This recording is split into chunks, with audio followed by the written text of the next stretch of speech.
Students, welcome to Chapter 3, Notes and Homework, and I think I'm actually going to break it up into three parts of listening. So this whole chapter is about listening, so we'll have part 1 today, and then we'll have parts 2 and 3 at a different time. On a side note, I do want to say, for me personally, sometimes some people, not a lot, but after we have a conversation,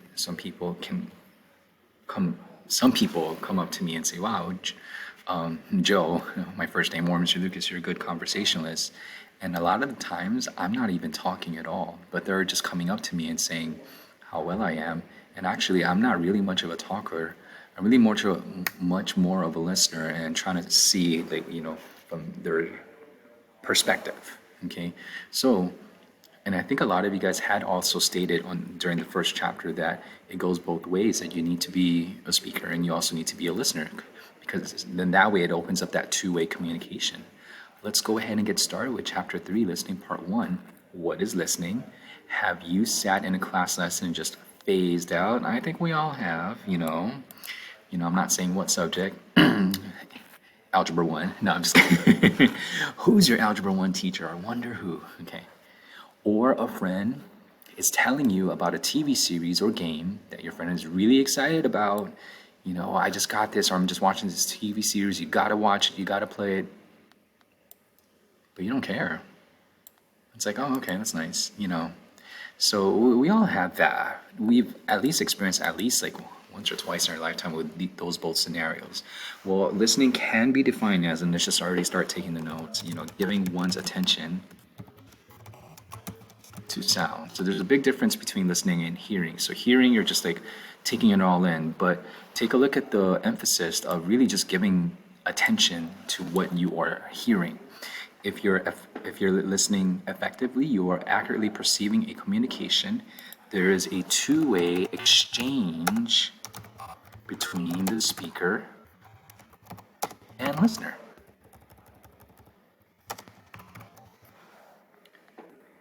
And actually, sometimes some cultures value listening more than speaking. Okay, based on this book, How to Listen. And then after we take notes today, I do want to give like my own opinions whenever like people or books give you advice, of course. But this is just the steps and techniques for this specific book on how to listen. And of course, everyone will vary. Hearing is just a collection of sounds. Listening begins with a decision. Like you have to make a decision. Like, okay, you don't have to state it out loud, like, everyone, I'm going to listen to you. You can if you want, I guess. But at least like inside in your intra-personal communication, your inside communication, be like, okay, I'm going to make a decision. I'm going to try my best. Yes, I'm tired. Yes, I've done all of this, but I'm going to try my best and really listen to what he or she's trying to say. So it begins with you, really, okay? As you focus on some sounds, you tune out other sounds that you don't need to hear at this time, okay? All right, number 2, interpreting. You decode the signals, both verbal and nonverbal. We kind of went over this last class. You relate what you hear to what you know. And I want to put something over here before the parentheses. Our brains. When we listen, our brains can process the listening more than we speak. Like we can put in maybe as much as 3 times more worth of words than how we speak. So our brains can process more words when we listen than when we speak. So there's a big reason why sometimes we tune out, is because like whenever these words, especially right now when you're hearing me, you've already kind of heard it all, and then you still have that amount of time, that kind of extra time to think about something else, so that's the reason why we tune out when we listen, because we've already processed it already. Okay, number 3, evaluating. You distinguish facts from opinions and identify possible biases. To listen, or how to listen, figure out the speaker's intent. What are they trying to say? After you fully understand his or her point of view. What's the main idea? Okay, so you got the hearing, And you begin with a decision to make sure you listen. You try to interpret both the verbal and nonverbal and try to relate back to you. Okay. You evaluate the facts from opinions, figure out the speaker's intent after you fully understand his or her point of view to the best of your ability, of course. This is always going to be to the best of your ability. Number 4, remembering. You reconstruct events in your memory according to the way that you perceive them. What this means is that the way you remember things, it's really subjective. It's not objective at all.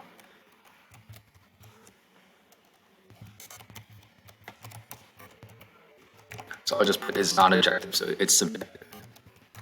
Which is why whenever we have witnesses,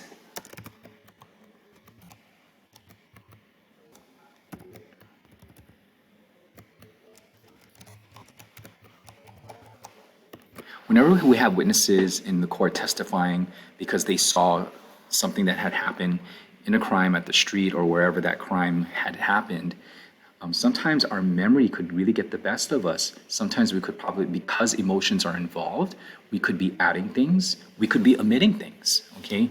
And so the way we remember things is not always going to be 100% true, just because there's the way we reconstruct our events in our heads. I'm going to add a couple more things. You consciously commit some things to memory because you need the information or because the experience is important to you.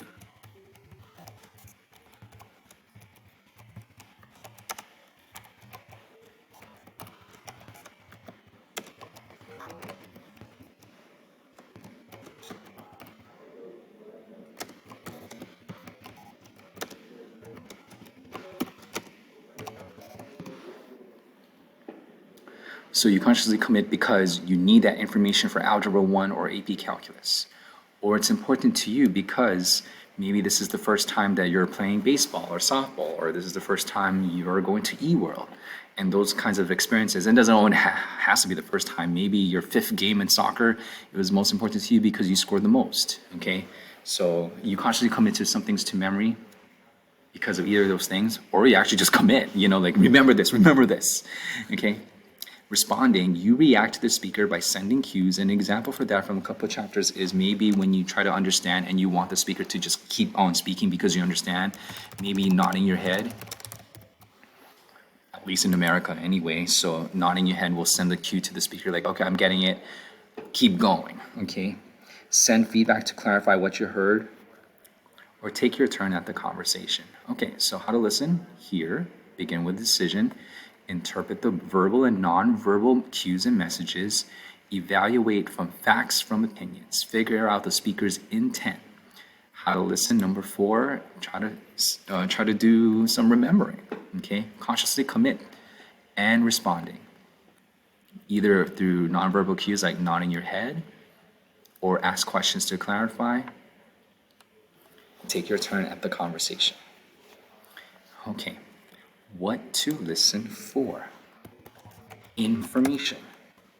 So I think when we're in a school setting, I mean, like literally, like right now, what to listen for? Information. We pretty much do this all the time at school, okay? Most of the time.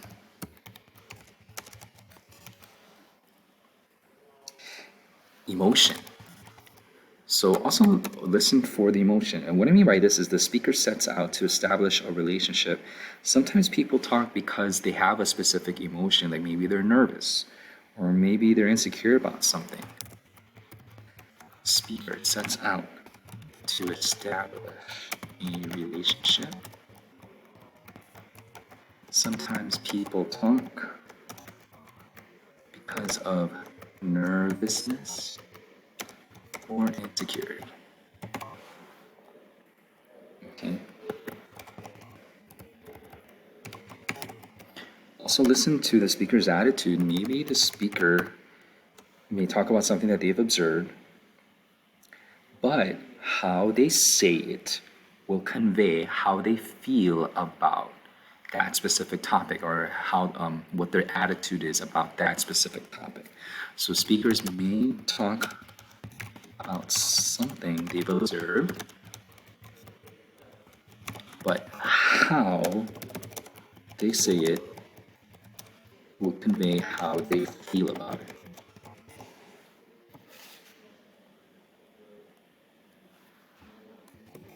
Goals and hidden agendas. And we will elaborate more towards this on later on the parts 2 or 3. You may pick up from the speaker a strong theme that may not be expressed directly.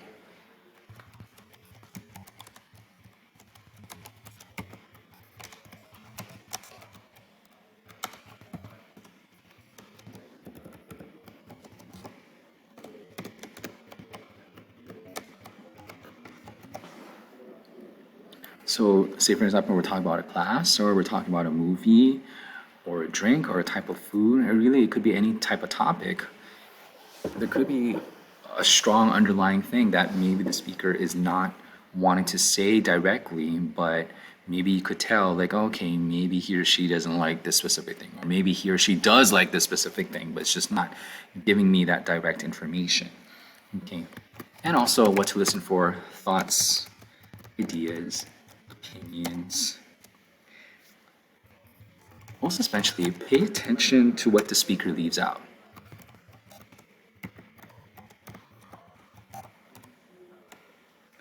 People talk about things that interest them and omit things that don't interest them.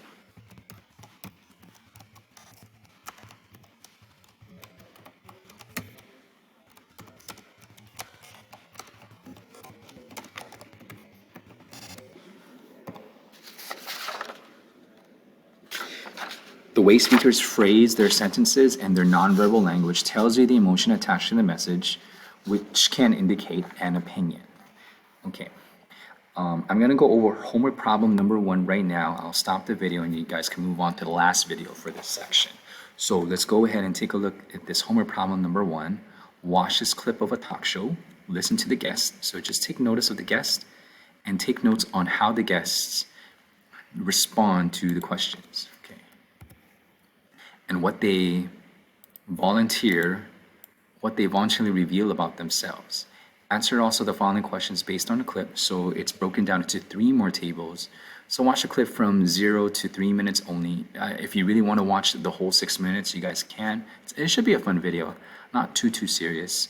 And then answer these questions, and then all of these will be in pointages. How is this guest responding to the questions? Freely, or are they more reserved or shy, or not giving that much information about themselves? Analyze the guest's message. Is he/she giving information, opinions, emotions, attitudes, or hidden agendas, or a mix of both, or all? Give examples of what he or she said.